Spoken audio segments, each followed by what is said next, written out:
গত কয়েক মাসে আশেপাশের দর্শকদের কাছ থেকে এভাবে দুয়োধ্বনি পাওয়ার অভিজ্ঞতা সাকিব আল হাসানের কম হয়নি।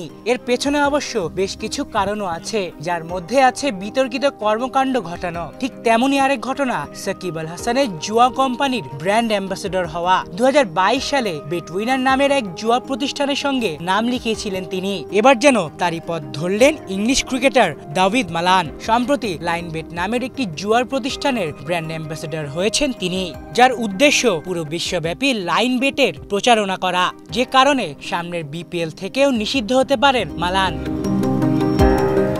লাইনবেটের সঙ্গে যুক্ত হতে পেরে বেশ উচ্ছ্বসিত এই ইংলিশ ক্রিকেটার। তিনি বলেন, আমি লাইনবেটের ব্র্যান্ড অ্যাম্বাসেডর হতে পেরে অনেক উচ্ছ্বসিত। এটি এমন একটি প্ল্যাটফর্ম যেটি ক্রীড়াপ্রেমীদের জন্য দারুণ পরিবেশ তৈরি করেছে। আমি দারুণ এই সম্পর্কটি এগিয়ে নেওয়ার জন্য মুখিয়ে আছি।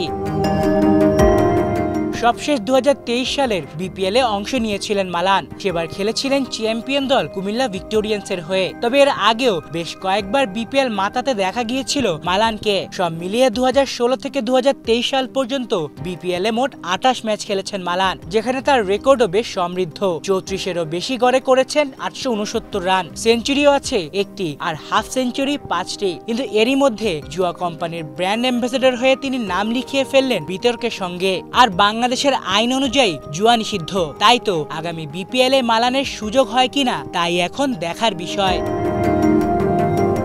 আলিফ চৌধুরী, বাংলা ভিশন।